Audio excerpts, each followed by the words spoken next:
Top news. భారీ వర్షానికి Banjara Hills division లోని ఉదయనగర్ కాలనీలో నాలా స్లాబ్ కొట్టుకునిపోయింది. అదే ప్రాంతంలో వర్షం ధాటికి 2 వీలర్లు సైతం వరద నీటిలో కొట్టుకుపోయాయి. నాలా స్లాబ్ కొట్టుకుపోయిన ప్రాంతాన్ని పరిశీలిస్తున్న మేయర్ గద్వాల్ విజయలక్ష్మి పరిశీలించారు.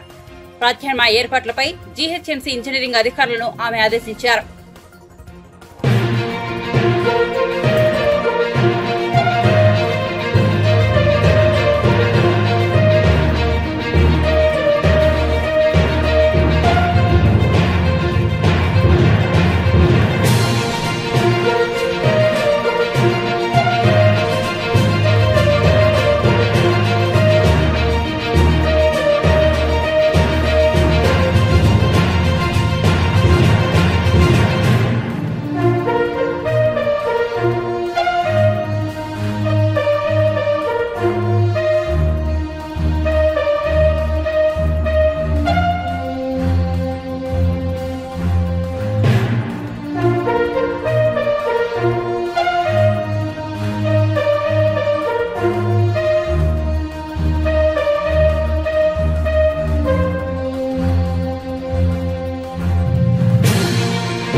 టీడీపీ అధినేత చంద్రబాబు ఆయన అర్ధాంగి నారా భువనేశ్వరి గురువారం నాడు మహారాష్ట్రలో పర్యటించారు. తొలుత కొల్హాపూర్లోని సుప్రసిద్ధ శ్రీ మహాలక్ష్మి ఆలయాన్ని సందర్శించారు. అనంతరం షిరిడి పుణ్యక్షేత్రానికి వెళ్లారు. అక్కడ చంద్రబాబు నారా భువనేశ్వరి దంపతులు సాయిబాబాను దర్శించుకున్నారు. వీరికి షిరిడి ట్రస్ట్ వర్గాలు సంప్రదాయ పద్ధతిగా స్వాగతం పలికాయి. దర్శనానంతరం చంద్రబాబు దంపతులను సత్కరించిన ఆలయ అధికారులు వారి జ్ఞాపికను బహూకరించారు. సాయి భక్తులు గురువారం రోజున పరమ పవిత్రంగా భావిస్తున్నారన్న సంగతి తెలిసిందే.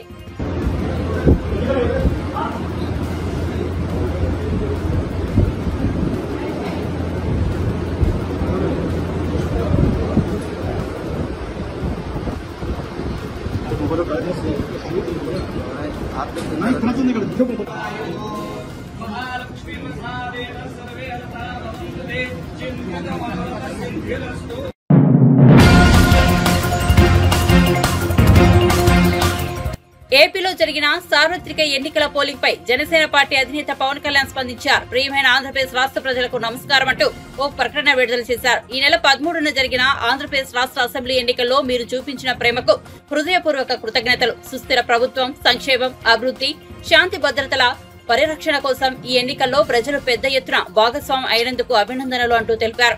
అత్యధికంగా 81.86% ఓటర్లు రాజ్యాంగం కల్పించిన ఓటు హక్కును వినియోగించుకోవడం చాలా ఆనందాన్ని కలిగించిందన్నారు. ఎన్నికలు సజావుగా జరిగేందుకు ఎన్నికల సంఘం అధికారులు, అధికార యంత్రాంగం చేపట్టిన చర్యలను ప్రత్యేకంగా అభినందిస్తున్నారు. అలాగే ఎన్నికల ప్రాముఖ్యత గురించి ప్రజల్లో అవగాహన కల్పించడంలో మీడియా, పౌర సంఘాలు పోషించిన బాధ్యతాయుత పాత్రకు ధన్యవాదాలంటూ పవన్ తన ప్రకటనలో పేర్కొన్నారు.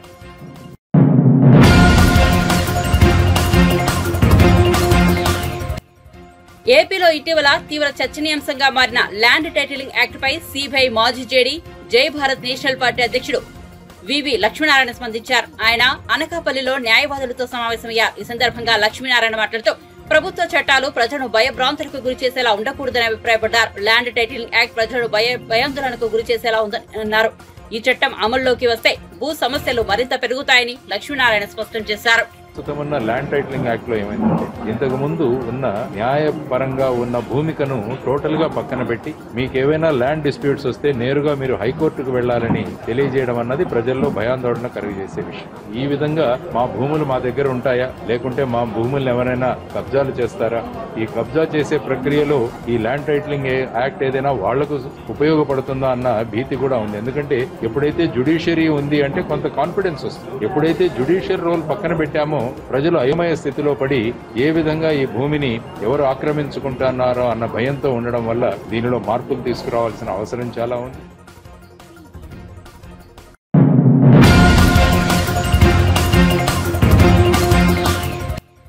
ఏపీలో వైఎస్ఆర్సీపీ నేతలు విధ్వంసాలకు తెరలేపుతున్నారని సిపిఐ జాతీయ ప్రధాన కార్యదర్శి నారాయణ ఆరోపించారు. తిరుపతిలో నిర్వహించిన మీడియా సమావేశంలో ఆయన మాట్లాడారు. రాష్ట్రంలో మద్యం, ఇసుక మాఫియా, భూ కబ్జా లాంటి అక్రమాలకు పాల్పడిన జగన్ ను వెంటనే అరెస్ట్ చేయాలని డిమాండ్ చేశారు.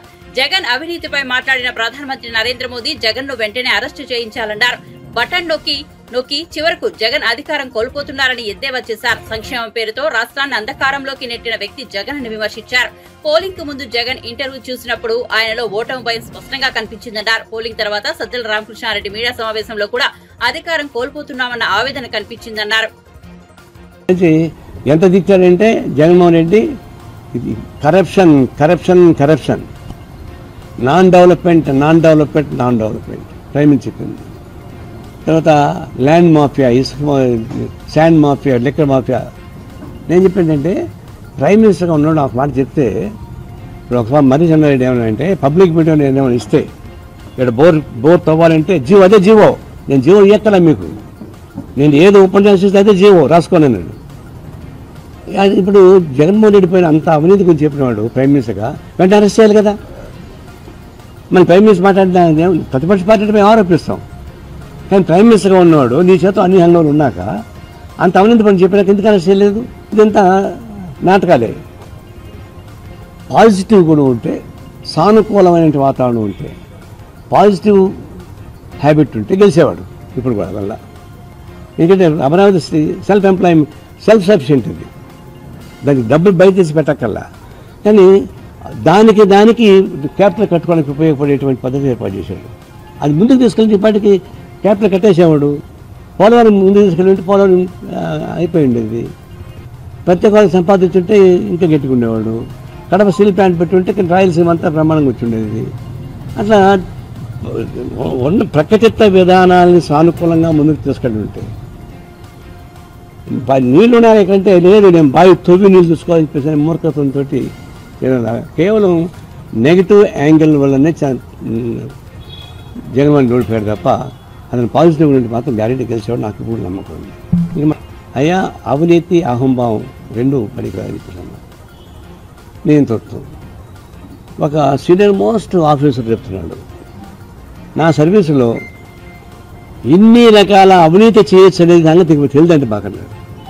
అసలు ఇంతవరకు మేము చూడలేదు ఇన్ని రకాలుగా అవినీతి చేయొచ్చు అని. ఇంకో నాకు కలిసి ఏంటంటే 32 బీసీ సంఘాలకి గుర్తించి వాళ్ళకు క్యాబినెట్ ఇది ఇచ్చాడు, కార్పొరేషన్ ఇచ్చాడు. ఈ 32 కులాల సంఘం నాకు కూడా తెలియదు ఆయన తప్ప.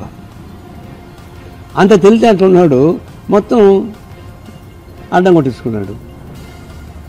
కొట్టించుకోవడం కాకుండా నేను నెగిటివ్ పద్ధతిలో నేను లేకపోయాడు. ప్రతిపక్షంలో కూర్చోవాలి తప్ప ఇంకో మార్గం లేదు. రాజకీయాలు ఎప్పుడు శాస్త్రం ఉండదు. ఎవరు ఎన్టీ కన్నా గొప్పవాళ్ళ, కానీ పదవిలో ఉన్నా లేకపోయినా వివిధ తరగతిలో ఉండాలి. ఆడు నిజమైన మనగాడండి. ఇప్పుడు ఈ ముఖ్యమంత్రి ఉంటేనే 1000 మంది పోలీసులు కావాల్సి వచ్చింది. ఇక ముఖ్యమంత్రి బయట రాగలడా? ఎందుకు ఆ విధమైనటువంటి క్రిమినల్ పద్ధతి ఉపయోగించాలా? పోలింగ్ బాగా జరిగింది. ఎందుకు క్రిమినల్ దాదాపు చంద్రగిరి, గుంటూరు జిల్లా పల్నాడు, తర్వాత తాడిపత్రి, ఇంకా తెనాలి, ఇన్ని ప్రాంతాలలో దౌర్జన్యం చేయాల్సిన అవసరం వచ్చింది. అయిపోయి వాళ్ళే కొట్టి మళ్ళీ వాళ్ళని కొట్టి ఆడుతున్నారు. ఇది మేము తీవ్రంగా ఖండిస్తాం. రాజకీయాల్లో ఎప్పుడైనా ఉంటారు, ఓడిపోతారు, గెలుస్తారు, అది తాత్కాలికమే, అవన్నీ పర్మనెంట్ కాదు.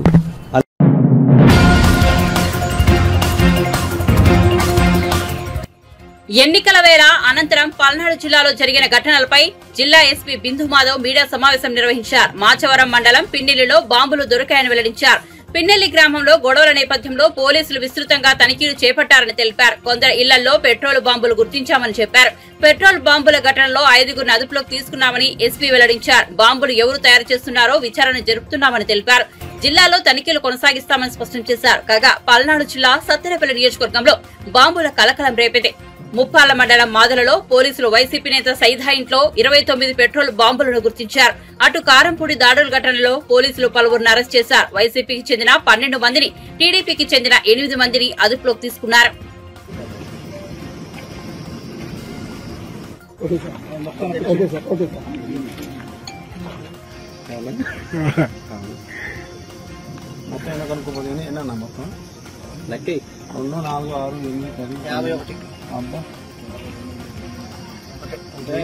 ప్రాక్టీస్ చేసిన 50 అని అప్పుడు అవకం చేశారు.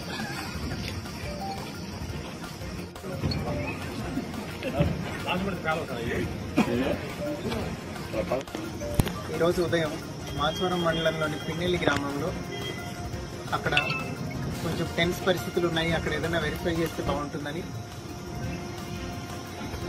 సిఐ గారు అట్లనే మాచవరం ఎస్ఐ గారు అక్కడికి చేరుకొని అన్ని ఇల్లులు ఒకదాని తర్వాత ఒకటి సెర్చ్ చేయడం జరిగింది. అక్కడ చింతపల్లి పెద్ద సైట, చింతపల్లి నన్నే, అల్లాబక్షు, అట్లానే చింతపల్లి జానీభాష, చింతపల్లి జానీభాష, తండా పెద్ద నన్ని అనే వాళ్ళ ఇళ్ల మీద, ఒకళ్ళ ఇంటి మీద ఏమో పగలగొట్టిన బియర్ బాటిల్స్, రాళ్ళు, అట్లనే ఇంకొకరి ఇంటి మీద పెట్రోల్ పోసి నింపున్న బాటిల్, దానికి పైన ఒత్తి పెట్టి దొరకడం జరిగింది. వీళ్ళందరినీ అదుపులోకి తీసుకున్నాం. వీళ్ళతో పాటుగా ఎవరున్నారో ఇవన్నీ అరేంజ్ చేయడానికి వాళ్ళని కూడా అదుపులోకి తీసుకుంటున్నాము. అట్లనే ఇవన్నీ ఈ పెట్రోల్ పోసి తయారు చేస్తున్న వాళ్ళు ఎవరున్నారో వాళ్ళని కూడా వెంటనే అరెస్ట్ చేయడం జరుగుతుంది. ఇవి 2 కేసులు ఇప్పుడు రిజిస్టర్ చేస్తున్నాము. వీటిలో ఎవరెవరైతే ఇన్వాల్వ్ అయి ఉన్నారో అందరినీ రిమాండ్కి పంపించడం జరుగుతుంది. అలానే ఇలా ఏ విలేజెస్లో అయితే అనుమానాలు ఉన్నాయో అన్ని చోట్ల ఇప్పుడు ఇట్లాంటి సెర్చ్ కొనసాగుతుంది. ఎక్కడెక్కడ ఇట్లాంటి అవాంఛనీయ సంఘటనలకు పాల్పడటానికి ఇట్లాంటి కాంట్రాబ్యాండ్ మెటీరియల్ ఎవరైతే హోల్డింగ్ చేస్తున్నారో వాళ్ళందరి మీద కేసులు పెట్టి రిమాండ్కి పంపి స్ట్రిక్ట్ యాక్షన్ తీసుకోవడం జరుగుతుంది.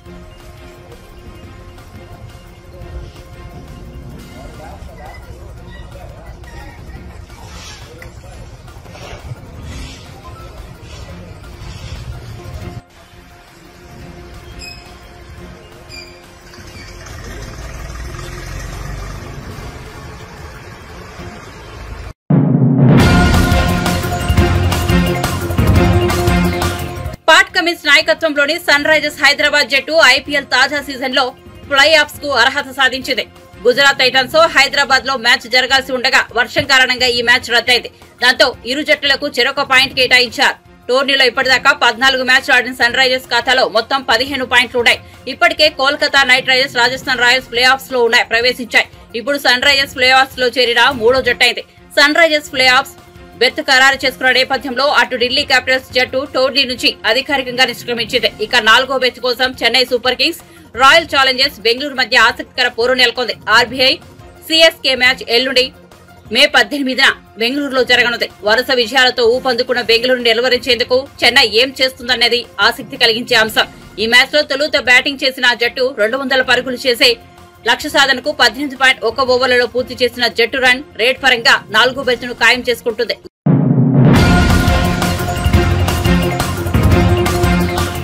టీడీపీ సీనియర్ నేత దేవినేని ఉమామహేశ్వరరావు అమరావతిలోని ఎన్టీఆర్ భవన్ లో మీడియా సమావేశం నిర్వహించారు. సీఎం జగన్ విజయవాడలో ఐపాక్ కార్యాలయానికి వచ్చి 151కు పైగా అసెంబ్లీ స్థానాలు, 22కు పైగా ఎంపీ స్థానాలు గెలుస్తామని చెప్పడంపై ఉమా స్పందించారు. మీడియా సమావేశంలో ఉమా మాట్లాడుతూ జూన్ 4న వచ్చే ఫలితాలు సీఎం జగన్ షాక్ కు గురవుతారని చెప్పారు. ఎన్నికల్లో జగన్ ఘోర పరాజయం చూసి దేశం ఆశ్చర్యపోతుందని, రాష్ట్ర ప్రజలు సంతోషపడతారని పేర్కొన్నారు. జూన్ 4వ తేదీన వచ్చే ఫలితాలు చూసి YCP party Jaganmohan Reddy shock అవబోతున్నారు. జగన్మోహన్ రెడ్డి ఘోర పరాజయాన్ని చూసి దేశం ఆశ్చర్యపోతుంది, రాష్ట్ర ప్రజలు సంతోషపడతారు. 5 ఏళ్ల దౌర్జన్యాలు, 5 ఏళ్ల అరాచకాలు, మీ అవినీతి పరిపాలన, మీ లంచగొండి పరిపాలన, మీ దుర్మార్గమైన పరిపాలన చూసి దేశ విదేశాల నుంచి, పక్క రాష్ట్రాల నుంచి లక్షలాది మంది తరలి వచ్చి గ్రామాలు గంటల కొద్దీ మండు టెండలో 3-4 గంటలు నిలబడి క్యూ లైన్లో నిలబడి బయట రోడ్ల మీద అటు 1000 మంది ఇటు 1000 మంది రాళ్లు వేసుకున్నప్పటికి కూడా మహిళా సోదరీమణులు పల్నాడు ప్రాంతంలో కాంపౌండ్ వాళ్ళు దాటి వెళ్లకుండా నిలబడి ఓటేసి ఈ ప్రభుత్వానికి ఘోర పరాజయాన్ని చూపించబోతున్నారు. దేనికింత మిడిసిపాటు జగన్ రెడ్డి? 5 ఏళ్ళు ఏం చేసి ఏం ఉద్ధరించావని నువ్వు మళ్ళీ అధికారంలోకి వస్తావనే కల్లో కంటా ఉన్నావు. నీ భ్రమలన్నీ కూడా జూన్ 4వ తేదీన తొలగిపోతున్నాయి. కౌంటింగ్ ఏజెంట్లు నిలబెట్టుకునే కార్యక్రమంలో భాగంగా జగన్ రెడ్డి శాసనసభ్యులు, పార్లమెంటు సభ్యులు పోటీ చేసిన అభ్యర్థులు పార్టీ నాయకులతో మాట్లాడే ధైర్యం లేక అపధర్మ ముఖ్యమంత్రి political consultancy agency IPAC team సభ్యులతో జబ్బలు దరుచుకుంటా ఉన్నాడు, గప్పాలు కొడతా ఉన్నాడు. ఆ రోజు మిత్రపక్షాల సైన్యం బెర్లిన్ నగరానికి వచ్చినప్పటికి కూడా నేల మాలిగిల్లో ఉన్న హిట్లర్ వాళ్ళ సైన్యానికి ఇదే చెప్పాడు, మనం గెలవబోతున్నామని. గోబెల్స్ కూడా ఇదే ప్రచారం చేశాడు.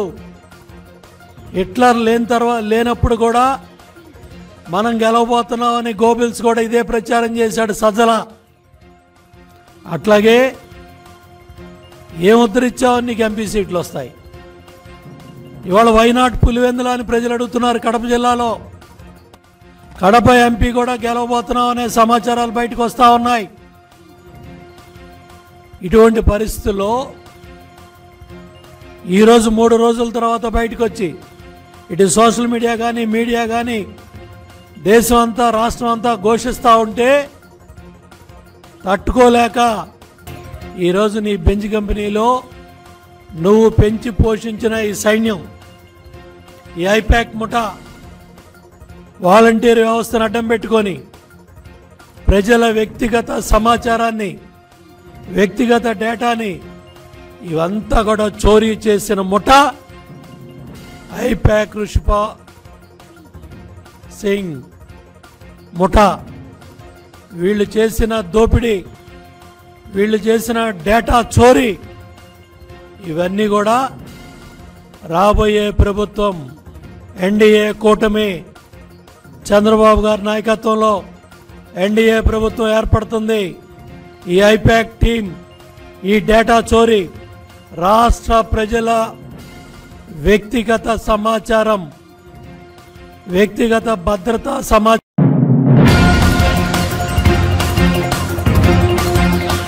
తెలంగాణ ప్రభుత్వం వద్ద ఖజానా లేదని, ఉద్యోగులకు వేతనాలు ఇవ్వలేదని పరిస్థితులు నెలకొన్నాయని బీజేపీ నేత చేవెళ్ల లోక్సభ అభ్యర్థి కొండా విశ్వేశ్వరరెడ్డి అన్నారు. గురువారం బీజేపీ రాష్ట్ర కార్యాలయంలో ఆయన మీడియాతో మాట్లాడుతూ కాంగ్రెస్ పార్టీ ఇచ్చిన 6 గ్యారంటీలు అసాధ్యమైన హామీలే అన్నారు. రేవంత్ రెడ్డి ప్రభుత్వం బాధ్యతారహితంగా వ్యవహరిస్తోందని మండిపడ్డారు. రైతుల రుణమాఫీకి 32,000 కోట్లు అవసరమవుతాయని, అది సాధ్యమయ్యే పనేనా అని ప్రశ్నించారు. కాంగ్రెస్ అధికారంలోకి వస్తే రేషన్ దుకాణాల్లో ఇప్పుడు ఇస్తున్న 5 కిలోల బియ్యానికి బదులు 10 కేజీల బియ్యం ఇస్తామని ఆ పార్టీ జాతీయ అధ్యక్షుడు మల్లికార్జున ఖర్గే చెబుతున్నారని, ఆయన కనీసం ఆలోచన లేకుండా మాట్లాడుతున్నారన్నారు. 2047 కల్లా భారత్ ను ప్రపంచ పటంలో మొదటి స్థానంలో నిలబెట్టాలనే లక్ష్యంతో మోదీ పనిచేస్తున్నారన్నారు. చేసిన వాగ్దానాలు కాదు, ఈ గ్యారంటీలు సెంట్రల్ నుంచి వచ్చినాయి. అందుకే ఇక్కడ కూడా ఆ గ్యారంటీలు మన తెలంగాణ రాష్ట్ర ప్రభుత్వం, కాంగ్రెస్ ప్రభుత్వం మీద నెత్తి మీద ఎలక్షన్స్ దృష్టిలో పెట్టుకొని ఈ గ్యారంటీలు పథకాలు అనౌన్స్ చేసింది. కానీ ఈరోజు నాకు చాలా బాధాకరంగా ఉంది ఏంటంటే, ఒక చాలా సీనియర్ నాయకుడు 50 ఏళ్ల సంది రాజకీయాల్లో ఉన్నారు ఖర్గేజీ, వారేమంటున్నట్టే నిజంగానే మీరు 5 కేజీల బియ్యం ఇస్తే మేము 10 కేజీల బియ్యం ఉచితంగా ఇస్తాం. దీని కింద ఏమన్నా రీసెర్చ్ చేసిందా, ఏమన్నా స్టడీస్ చేసిందా, దీని వెనుక వాస్తవాలు ఏమున్నాయి, ప్రజల అవసరాలు ఏమున్నాయి, ఇవన్నీ చూసి మాట్లాడుతుందా? చూడకుంటేనే ఉత్తనే వన్ అప్మెన్షిప్ పట్టారు. నువ్వు 5 కేజీలు ఇస్తే నేను 10 కేజీలు.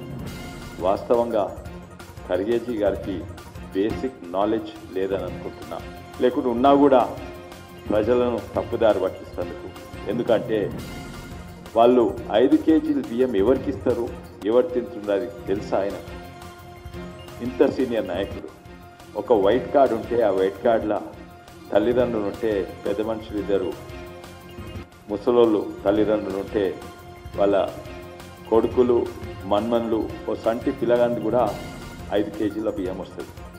అంటే యావరేజ్ ఒక కుటుంబము రోజు మనిషికి 200 గ్రాములు రైస్ బియ్యం వాడుకుంటారు, వండుకొని అన్నం తింటారు. అంటే 200 గ్రాములు ఇంటూ 365 అంటే అవి 73 కేజీలు మనిషికి యావరేజ్ కావాలి భారతదేశంలో. యావరేజ్ అంటున్నా, ఎందుకంటే పెద్ద మనుషులు తక్కువ తింటారు, సంటి పిల్లలు తినరు, చిన్నోళ్ళు తక్కువ తింటారు, మహిళలు తక్కువ తింటారు. Average 73 kgs, maximum 80 kgs. అంటే మీరేమో 10 కేజీలు ఇస్తా అంటున్నారు. అవసరం లేని కంటే ఎక్కువ ఎందుకు? దాంతో ఏం చేస్తారు? కొంచెం వెనక ముందు చూసి మాట్లాడాలి కదా. ఎందుకంటే 10 కేజీలు నెలకిస్తా అంటే 125 కేజీలు, అంటే వాళ్ళు తినేదే 80 కేజీలు అనుకో మ్యాక్సిమం. అంటే 40 కేజీలు ఏం చేస్తారు?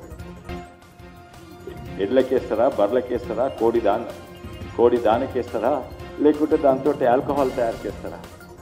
వెనుక ముందు చూసి మాట్లాడితే ఇంత సీనియర్ కాంగ్రెస్ నాయకులు తెలివి ఉందో లేదో, జ్ఞానం ఉందో లేదో, సోషల్ స్టడీస్, సమాజం ఏం నడుస్తుందో, ప్రజలు ఏం తింటుండ్రో ఏం తింటలేరో అది తెల్లకుండా మాట్లాడదు. నిజంగానే బాధాకరంగా ఉంది. ఇంత సీనియర్ నాయకులు అట్లా మాట్లాడదు.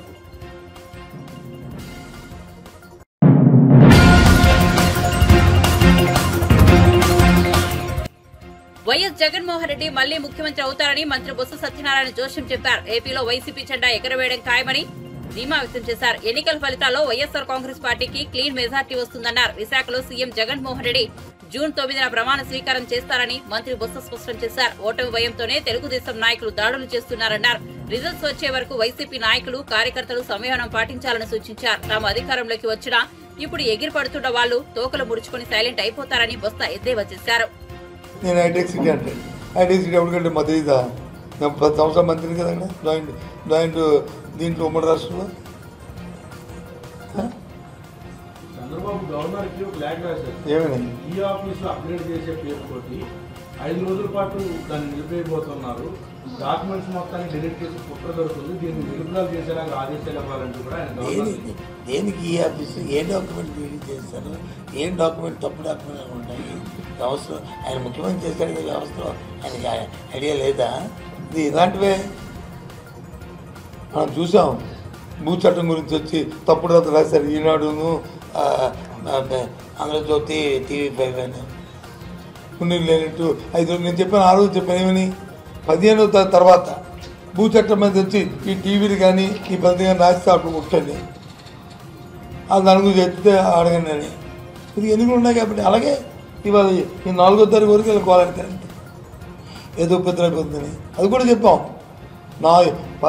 ఇతర తాలూకా కుయుత్తుల వల్ల పేదవాళ్ళకు రాసిన పెన్షన్ ఆగింది.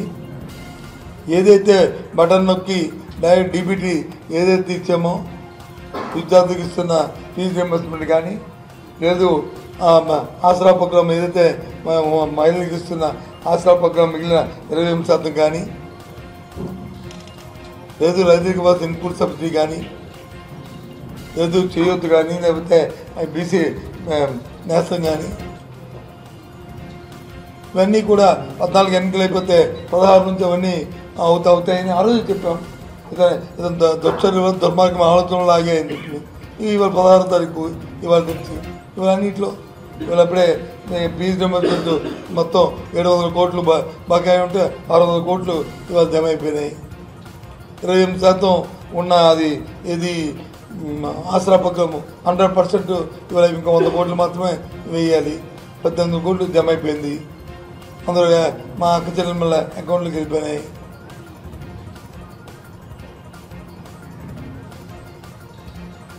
అలాగే ఇది రైతులకు ఇవ్వాల్సిన ఇన్పుట్ సబ్సిడీ కూడా కొంత రిలీజ్ అయిపోయింది. ఇంకొక 4-5 రోజుల్లో మొత్తం అన్నీ కూడా ఫినిష్ అయిపోతాయి, అన్నీ కంప్లీట్ అయిపోతాయి, అందరికి అందుతాయి.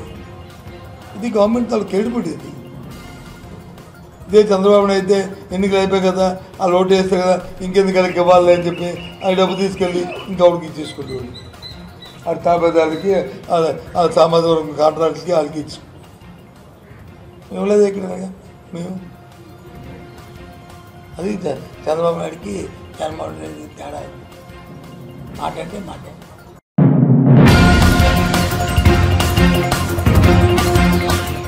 రైతులకు 2 లక్షల రుణమాఫీ చేస్తారా చేయరా అన్నది ముఖ్యమంత్రి రేవంత్ రెడ్డి స్పష్టంగా చెప్పాలని మాజీ ఎంపీ భువనగిరి లోక్సభ నియోజకవర్గం బీజేపీ అభ్యర్థి బూర నరసయ్య గౌడ్ నిలదీశారు. ఆయన గురువారం హైదరాబాద్ లోని బీజేపీ కార్యాలయంలో మీడియాతో మాట్లాడుతూ అసెంబ్లీ ఎన్నికలకు ముందు కాంగ్రెస్ 6 గ్యారంటీలు ఇచ్చిందని గుర్తు చేశారు. అధికారంలోకి వచ్చాక 6 గ్యారంటీలు కాదు 6 మోసాలు చేసిందని మండిపడ్డారు. రైతులను ప్రజలను కాంగ్రెస్ ప్రభుత్వం మోసం చేసిందన్నారు. ముఖ్యమంత్రి ఎన్నికల సమయంలో దేవుడి మీద ప్రమాణాలు చేయడం చూస్తుంటే దేవుడి మీద ఒట్టు దొంగతనం చేయలేదని ఆయన అన్నట్లుగా ఉందన్నారు. కార్పొరేషన్ పేరు మీద రైతులను మరోసారి మోసం చేసేందుకు రేవంత్ రెడ్డి ప్రయత్నిస్తున్నారన్నారు. రైతులకు రుణమాఫీ చేసే వరకు బీజేపీ వదిలిపెట్టదన్నారు. కానీ ఈరోజు దానికి ఒక మెలిక పెట్టారు. నువ్వు అప్పు తీసుకుంటావా, సప్పు తీసుకుంటావా, 4 నెలలు కడుపు కట్టుకుంటావా, తినేది ఆపుతావా అయినా చెప్పి నేను చెప్పేది కాదు. 4 నెలలు తినకుండా ఆపితే రైతు రుణమాఫీ 40,000 కోట్లు, అంటే నెలకు 10,000 కోట్లు తింటున్నట్లు లెక్కాలి చెప్పారు. కానీ ఈరోజు ఎన్నికలు కాగానే ఏం చెప్పాడు, రైతు కార్పొరేషన్ ఏర్పాటు చేస్తాం, దాంట్లో రుణాలు తీసుకొని చేస్తాం. అంటే నీ రుణాలు రాకుంటే బ్యాంకులు నీకు రుణాలు ఇవ్వకుంటే చేయవా? నీకు స్టేట్ లేదా, రాష్ట్రం లేదా, పన్నులు రావా, బడ్జెట్ లేదా? అంటే ఇది కూడా నేను ముందే చెప్పాను. ఆగస్టు 15 నాడు మరోసారి, సాధారణంగా సంవత్సరానికి ఒకసారి ఏప్రిల్ ఫూల్ ఉంటుంది, కానీ రేవంత్ రెడ్డి గారి పుణ్యం అంటూ, ముఖ్యమంత్రి గారి పుణ్యం అంటూ ఆగస్టు 15 కూడా ఏప్రిల్ ఫూల్ డే చేయబోతున్నాడని నేను ముందే హెచ్చరించడం జరిగింది. అదే జరుగుతుంది. ఈ రైతు కార్పొరేషన్ అని కొత్తగా పెట్టడం ఏంటంటే, రైతు కార్పొరేషన్ పెట్టాను, నేను లోన్లు అడిగాను, ఎవరు లోన్లు ఇవ్వలేదు లేదా కేంద్రం సహకరించలేదు, కానీ అందుకొరకు నేను ఇవ్వలేకపోయినా అని నెపం చాపటానికి ఏర్పాటు చేసినటువంటి ఒక ప్రక్రియ. కానీ ఇది ఇలాంటి చిత్తశుద్ధి లేదు, ఎవరు ప్రజలు నమ్మరు. ఈ యొక్క రైతుల్ని మోసం చేసిన వాడు ఎవడు బాగుపడదు. ఇంకోటి మోసం, పచ్చి మోసం ఏంటి, ఈరోజు రైతు రుణమాఫీకి ఎంత కావాలి? రైతు రుణమాఫీకి దాదాపు వాళ్ళ లెక్కల ప్రకారం 32,000 కోట్ల నుంచి 40,000 కోట్ల రూపాయలు కావాలి. అంటే 40,000 కోట్ల రూపాయల అప్పు వీళ్ళు తీసుకురావాలి.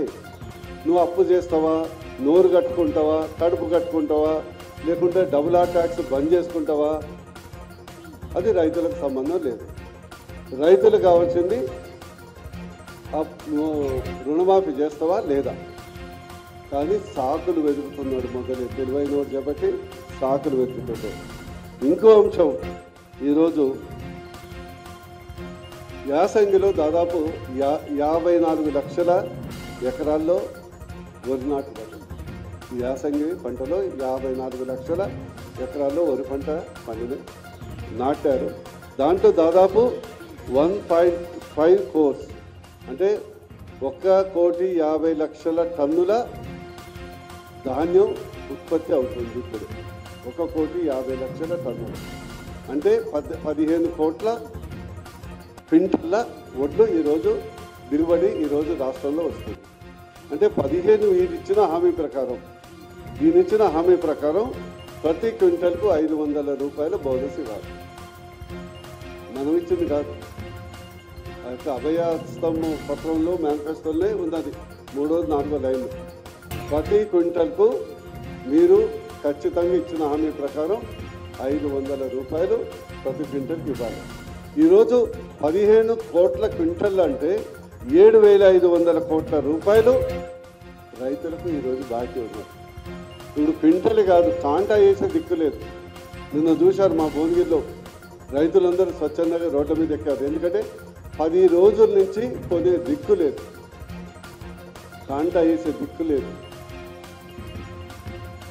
అది దుస్థితి. అదే అంటే ఈరోజు 7,500 కోట్ల రూపాయలు ఎగ్గొట్టడానికి, ఇచ్చిన హామీని ఎగ్గొట్టడానికి ముఖ్యమంత్రి